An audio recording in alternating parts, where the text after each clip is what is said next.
신약성경 마태복음 7장 20절에서 21절까지의 말씀입니다. 우리 함께 공독하겠습니다. 마태복음 7장 20절, 21절 함께 봅니다. 이러므로 열매로 그들을 알리라. 나더러 주여 주여 하는 자마다 다 천국에 들어갈 것이 아니요 다만 하늘에 계신 내 아버지의 뜻대로 행하는 자라야 들어가리라. 아멘. 우선 우리가 받은 구원은 우리의 행위, 곧 우리가 예수를 믿어서 구원을 받은 것이 아니라 나로 하여금 예수 그리스도를 믿게 하신 하나님의 은혜로 된 것이라 하는 사실을 우리가 분명히 해야 됩니다. 자, 우리는 우리 스스로 예수 그리스도를 나의 구원자요, 나의 주님이라고 고백할 수도 없고 믿을 수도 없습니다. 왜냐하면 영적으로 죽어 있었기 때문입니다. 이러한 사실은 에베소서 2장 1절과 5절 말씀에 잘 나타나 있습니다. 우리가 구원받기 전 우리의 상태가 어떤 상태였는지를 보여줍니다. 에베소서 2장 1절 그는 허물과 죄로 죽었던 너희를 살리셨도다. 그 예수 그리스도는 내 허물과 죄로 죽은 나를 살리신 거예요. 에베소서 2장 5절 허물로 죽은 우리를 그리스도와 함께 살리셨고, 자, 범죄한 아담 이후 이 땅에 태어나는 모든 사람들은 하나님 앞에 영적으로 죽은 상태로 태어납니다. 그래서 영이신 하나님을 인정하지도 믿지도 않습니다. 아니, 인정할 수도 없고 믿을 수도 없습니다. 영이 죽어있기 때문이에요. 그래서 공중의 권세 잡은 자, 곧 마귀를 따라서 죄의 종이 되어 육체와 마음이 원하는 것들을 추구하고 그것을 따라서 삽니다. 육체의 정욕, 안목의 정욕, 곧 육체의 쾌락과 눈의 즐거움을 쫓아서 사는 거예요. 또 이 땅에서의 자랑거리들이라고 할 수 있는 돈, 명예, 권력 이런 것들을 목표로 삼고 그것을 향해서 달려가는 거죠. 그런데 이렇게 육체의 욕심과 마음이 원하는 것들은 하나님께서 진노하신 것들이고 그리고 형벌을 받을 수밖에 없는 거예요. 하지만 긍휼이 풍성하신 하나님께서 우리를 사랑하셔서 하나님의 아들 예수 그리스도에게 우리의 죄를 전가시켜서 대신 담당하게 하시고 우리 대신에 십자가에 죽게 하시고 부활하심으로 우리를 영적으로 살리신 것이에요. 이것을 거듭남이라고 하죠. 거듭, 다시 살아났다. 곧 허물과 죄로 죽었던 우리를 다시 살리신 거예요. 자, 여기서 반복해서 다시 한번 분명히 해야 될 것은 내가 예수를 믿어서 구원받게 된 것은 내가 스스로 믿은 것이 아니라 하나님께서 나로 하여금 믿게 하셨다라고 하는 사실이에요. 자, 앞서 보셨듯이 우리는 영적으로 죽어 있었어요. 죽어 있었어요. 허물과 죄로 죽었어요. 죽을 뻔했던 그게 아니고 죽었어요. 완전히. 하나님에 대해서도 죄에 대해서도 또 그 죄로 인한 영원한 형벌에 대해서도 저희가 몰랐어요. 그런데 이런 우리를 살리시기 위해서 우리의 허물과 죄를 예수 그리스도께 옮긴 거죠. 전가라고 그래요. 그래서 예수님께서 대신 지시고 십자가의 죽으심으로 우리의 죄를 사하시고 부활하심으로 새로운 생명, 곧 영적으로 새로운 생명을 우리에게 주신 거예요. 그래서 영적으로 다시 살아난 우리가 이제 영적으로 살아났기 때문에 하나님을 인식하게 돼요. 하나님을 알게 돼요. 그리고 하나님을 믿게 되는 거예요. 죄에 대한 감각도 생깁니다. 아, 하나님께서 이것을 기뻐하시지 않는구나. 진노하시는구나. 그 죄에 대한 감각이 생겨서 하나님께 대한 회개를 하게 되고 더 나아가서 우리 주 예수 그리스도에 대한 믿음을 갖게 되는 거죠. 자, 이런 사실을 분명하게 보여주는 것이 예수님께서 나사로를 살리신 장면이라고 했어요. 다 기억하시지만 다시 한번 정리합니다. 예수님께서 죽은 나사로를 향해서 나사로야 나오라 라고 부르시자 죽은 지 나흘이나 되어서 냄새가 나던 나사로가 살아서 수족을 배로 동인 채로 걸어 나옵니다. 자, 그러면 죽었던 나사로가 예수님의 음성을 듣는 것이 먼저인가요? 아니면 살아나는 것이 먼저인가요? 살아나야 들리잖아요. 그죠? 시체는 못 듣잖아요. 살아나야 들을 수 있는 거예요. 즉 예수님께서 먼저 죽은 나사로를 살리셨기 때문에 예수님께서 나사로야 나오라라고 하는 그 음성을, 그 부르시는 소리를 들을 수 있게 된 것이고, 그래서 그 예수님의 부르심에 순종해서 걸어 나오게 된 거예요. 이처럼 영적으로 죽어 있던 우리를 먼저 살리시고 그 후에 우리를 부르셔서 우리로 하여금 믿게 하시는 거예요. 그래서 내가 믿은 게 아니고 겉으로 보면 내가 교회에 나와서 믿고 내가 예수를 믿으려고 내 발로 찾아온 것처럼 보이지만 실제는 이런 역사 가운데에 믿게 된 거예요. 능동이 아니고 수동이에요. 전적인 하나님의 은혜입니다. 이것을 에베소서 2장 8절에서 9절은 이렇게 말씀합니다. 너희는 그 은혜에 의하여 믿음으로 말미암아 구원을 받았으니 이것은 너희에게서 난 것이 아니요 하나님의 선물이라. 행위에서 난 것이 아니니 이는 누구든지 자랑하지 못하게 합니다. 내가 믿어 구원받은 게 아니라 나로 하여금 믿게 하셔서 내가 구원받은 거예요. 이렇게 영적으로 죽어있던 우리를 살리시고 부르시는 것을 효과적인 부르심 혹은 효력 있는 부르심이라 그렇게 부른다고 했어요. 그리고 이를 통해서 다시 살아난 것을 거듭, 두 번 태어났다, 거듭남, 곧 중생이라 그래요. 중생은 다시 태어났다는 것의 한자 표기입니다. 자, 여기서 우리가 놓치지 말아야 될 것은 이렇게 효력 있는 부르심을 받고 거듭난 사람들, 곧 죽었던 영이 다시 살리심을 받아서 거듭난 자들에게는 반드시 자신이 하나님 앞에서 죄인이라는 자각이 생겨서 자신에 대해서 회개해요. 그리고 나를 구원하시는 유일하신 분이 주 예수 그리스도이심을 알고 믿게 되는 거예요. 이것을 교리적인 용어로 회심이라 한다 그랬습니다. 사도행전 20장 21절 보면 바울은 이 얘기를 해요. 내가 복음을 전하는 건 어떤 거냐? 유대인들과 헬라인들에게 하나님께 대한 회개와 우리 주 예수 그리스도에 대한 믿음을 증언하는 것이다. 자, 그러면 이렇게 다시 태어난 것으로 끝인가 하는 것이죠. 자, 갓난아기가 세상에 태어나면 것으로 끝인가요? 아니죠. 그때부터 자라나야 돼요. 엄마의 젖을 먹고 무럭무럭 자라나야 돼요. 베드로전서 2장 2절은 이렇게 영적으로 다시 태어난 사람들을 향해서 이렇게 얘기하죠. 갓난아기들 같이 순전하고 신령한 젖을 사모하라. 이는 그로 말미암아 너희로 구원에 이르도록 자라게 하려 함이라. 그러니까 말씀으로 거듭난 자들, 성령님의 역사로 거듭난 자들은 신령한 젖, 곧 하나님의 말씀으로 양육을 받아야 되는 거예요. 그래서 영적으로 성장하고 성숙해야 돼요. 성장과 성숙이 같이 가야 돼요. 성장과 성숙이 좀 다른 개념인 건 다 아시잖아요. 그러니까 영적으로 다시 태어났기 때문에 이제는 죄와 하나님에 대한 감각이 생겨서 영혼을 거스르는 이 육체의 정욕과 싸워야 되는 거예요. 즉, 거듭나기 이전의 육체의 정욕과 안목의 정욕과 이생의 자랑들을 대항해서 싸우는 성화의 삶, 다른 편으로 영적 전투의 삶을 살아가야 돼요. 이것을 교리적인 용어로 성화라고 한다고 했죠. 그리고 이 성화의 삶을 통해, 이 성화를 이루는 것을 통해서 사람이 거듭났는지 거듭나지 못했는지를 판가름할 수 있는 표지로 삼을 수 있어요. 아, 저 사람이 거듭났나 거듭나지 않았나 우리가 100% 확신할 수는 없지만, 확증할 수는 없지만 대략적으로 그가 성화의 삶을 살고 있는지, 성화의 열매를 맺고 있는지를 보면 그가 거듭났는지 거듭나지 않았는지를 어느 정도는 우리가 판가름할 수 있는 거예요. 자, 그런데 여기서 우리가 분명하게 정리해야 될 것이 있어요. 그것은 거듭난 이후에 이어지는 이 성화의 삶, 영적 전투의 삶에서 100% 우리가 승리하는가 하는 것입니다. 우리가 100% 승리하나요? 그러면 실패하면 내 구원이 완성되지 않는 것인가요? 결론부터 말씀드리면 그렇지 않다입니다. 로마서 8장 30절에서 39절인데 좀 길지만 이건 여러분들이 찾아서 함께 보겠습니다.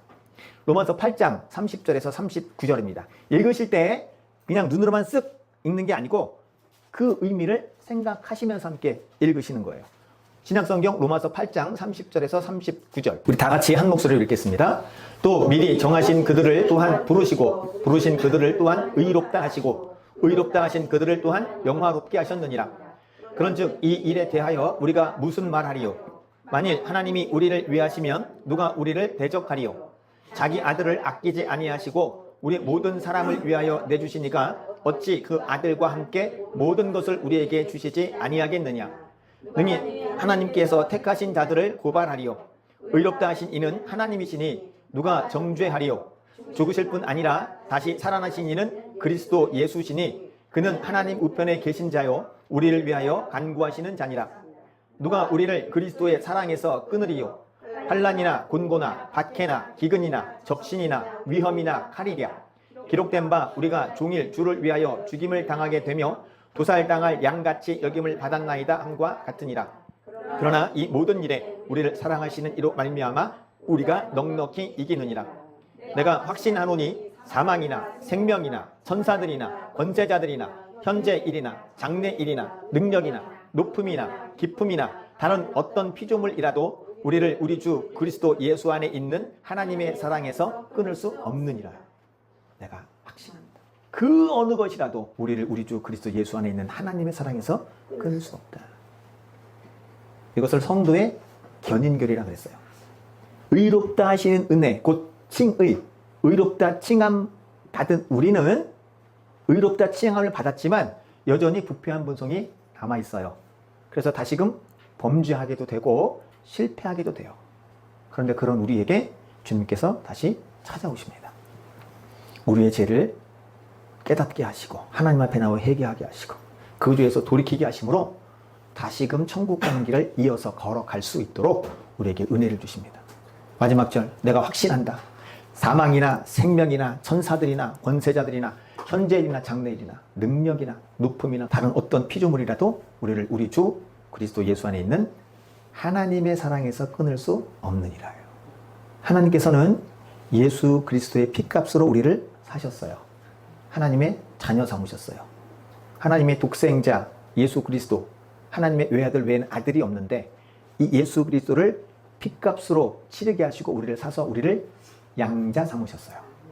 32절, 아들을 아낌없이 내어주신 분이 어찌 그 아들과 함께 모든 것을 우리에게 주시지 않겠느냐. 이미 우리가 알지도 못하고 우리가 해결할 수 없는 그때에 예수님을 죽게 하셔서 그 피값으로 우리를 사셨어요. 아들 삼으시고 영원한 하나님의 나라를 약속하셨어.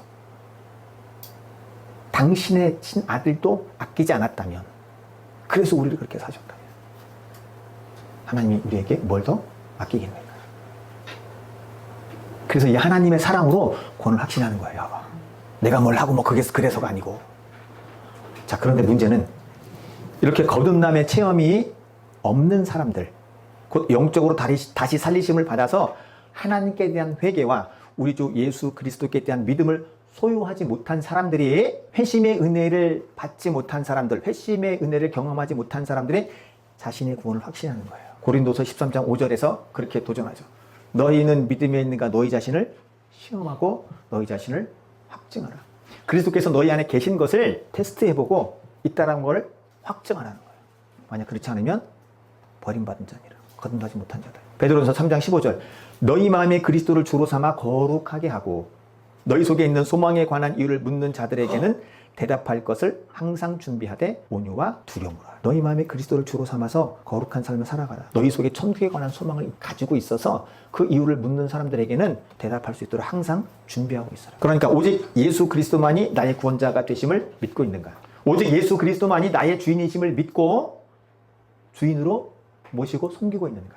내 삶 속에서 거룩한 삶, 예수님 닮아가는 성화의 삶을 내가 살아가려고 애쓰고 있는가? 내가 천국에 대한 소망을 품고 있는가? 만약 이런 것이 없다면 고린도후서 13장 5절의 말씀처럼 그렇지 않으면 너희는 버림받은 자니라. 자, 그러면 이제 나에게 회심의 은혜가 있었는가를 한번 살펴보십시오.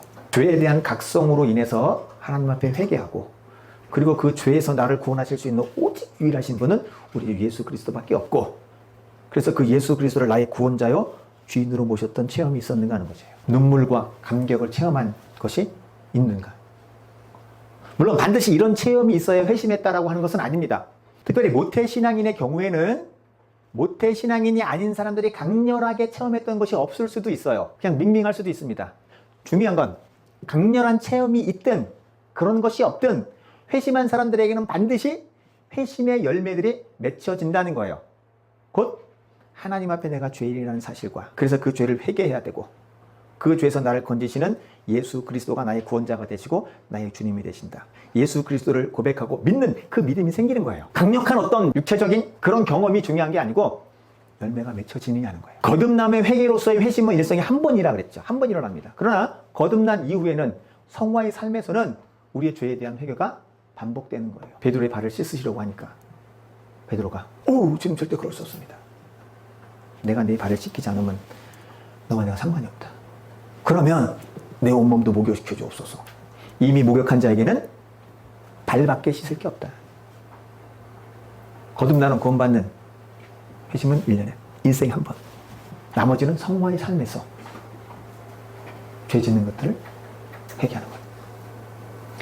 비록 실패하더라도 하나님을 경외하고 죄와 대항해서 싸우고 거듭난 자로서 요구하시는 의와 진리의 거룩함으로 지으심을 받은 새 사람의 삶을 살려는 열망과 열심을 내는 거예요. 성화의 삶을 살려는, 말씀대로 살려는 모습들이 보여진다는 거예요. 그래서 이제 본문 20절을 보십시오. 그들의 열매로 그들을 알리라요. 지난주에도 말씀드렸지만, 자, 이 나무가 어떤 나무가 무슨 나무인지를 알려면 어떻게 알죠? 열매 보고 아는 거예요. 그 나무에 어떤 열매가 달렸는지를 보고 그 나무가 어떤 나무다라고 말하는 거죠. 사과가 달려있으면 그건 사과나무예요.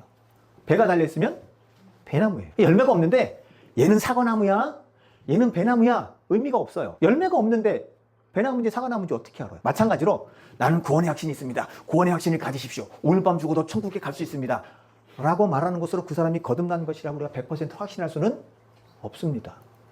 그 사람에게서 거듭난 사람으로서의 열매가 맺히고 있는가? 회심한 사람으로서의 열매가 맺히고 있는가? 죄와 하나님에 대한 인식을 가지고 비록 실패한다 할지라도 죄와 대항해서 싸우는 삶을 사는가?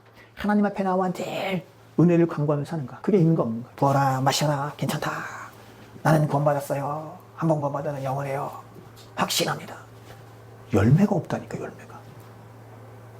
입으로는 구원의 확신을 말해요. 예수님이 나의 구원자라 주님이라고 고백해요. 근데 그가 살아내는 삶을 보면 전혀 그렇지 않은 거예요. 입만 열면 거짓말이야. 입만 열면 비난이고 입만 열면 이간질이야. 우리가 에베소서에서 확인했지만 의와 거룩한 것 지으심을 받은 세 사람 다음에 제일 먼저 나오는 게 어느라 그랬잖아요. 예수님도 구원받았으면 말하는 게 바뀌는 거예요.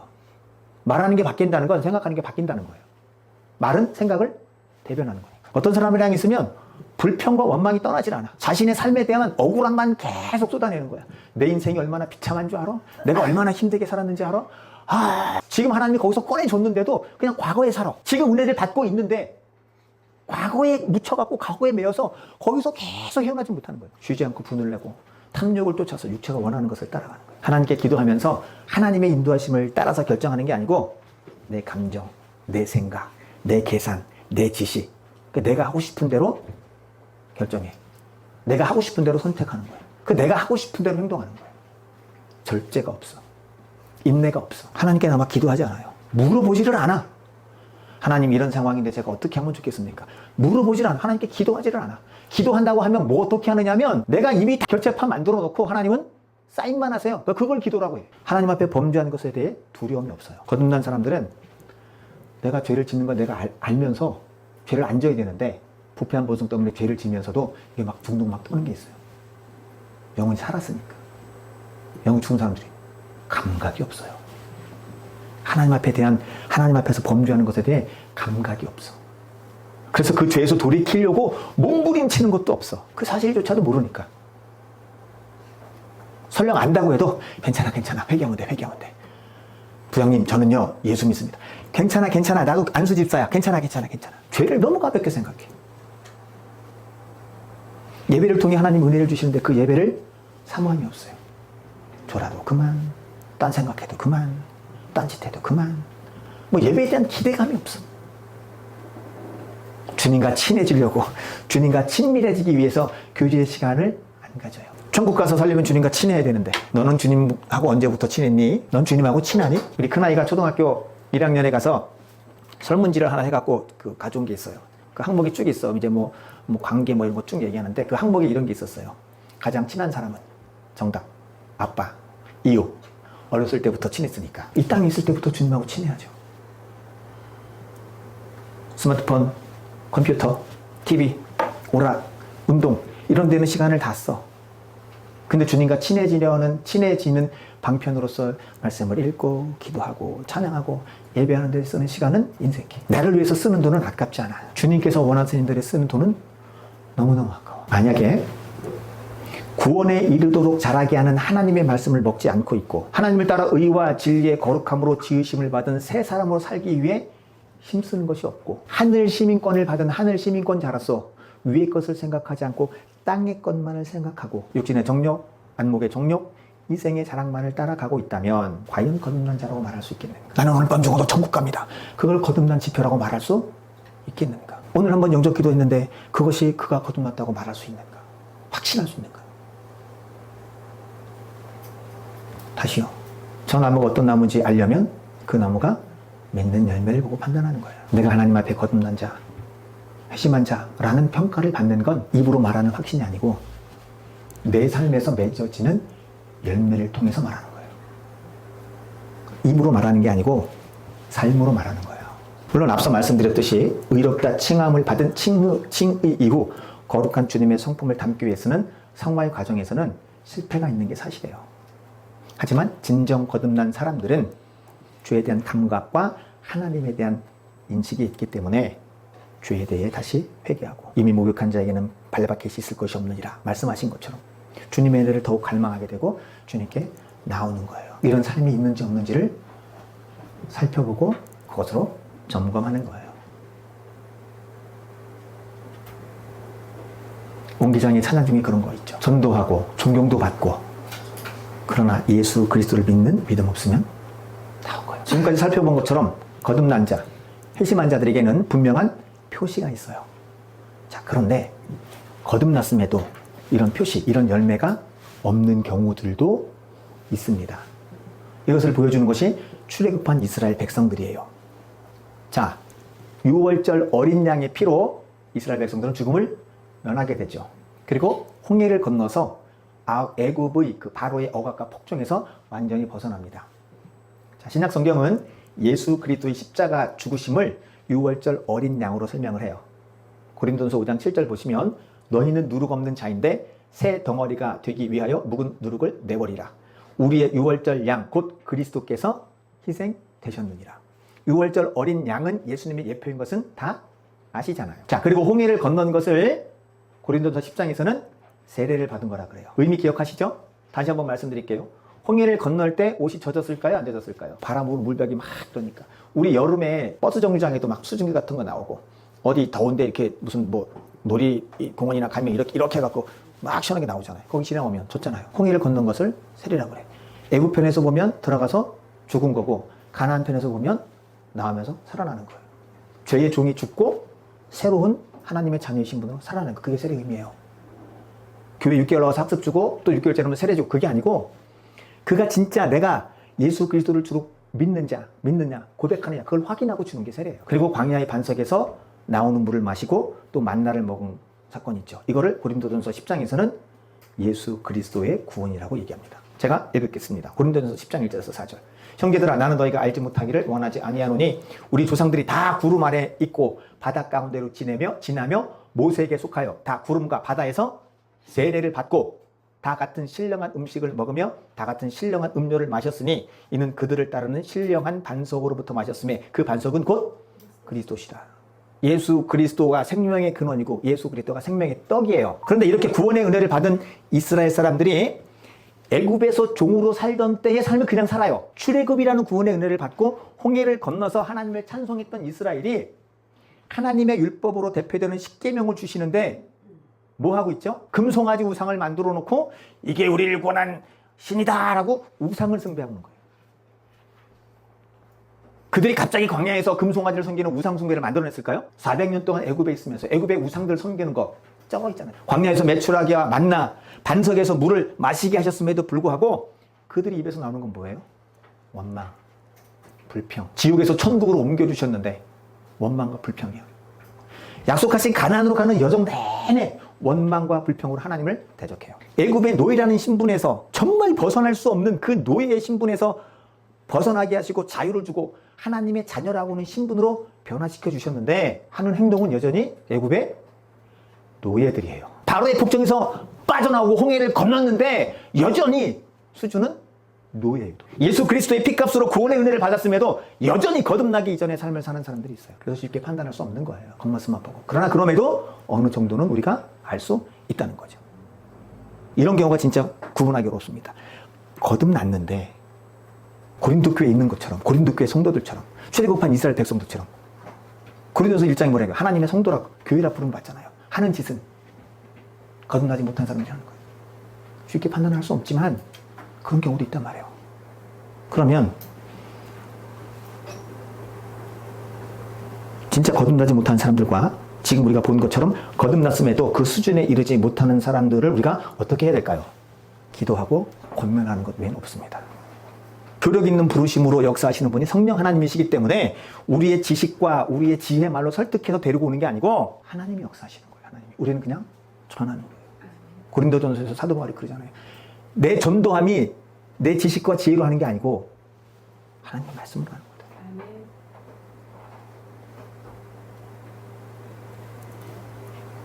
만약 우리의 가족 중에서 우리의 자녀들 중에서 신분적인 변화를 받은 것 같은데 수준적인 변화를 이루지 못하고 있는 우리의 자녀와 가족들을 보고 있다면 우리는 어떻게 해야 될까요? 내 주변에 친한 친구가 구원의 확신을 말하는데 열매가 안 보여. 열매가 없어. 어떻게 해야 될까요? 왕이 됐는데 왕처럼 사는 게 아니라 거지같이 살아.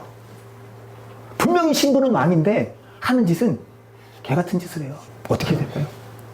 말씀을 맺겠습니다. 구원은 전적으로 하나님의 은혜입니다.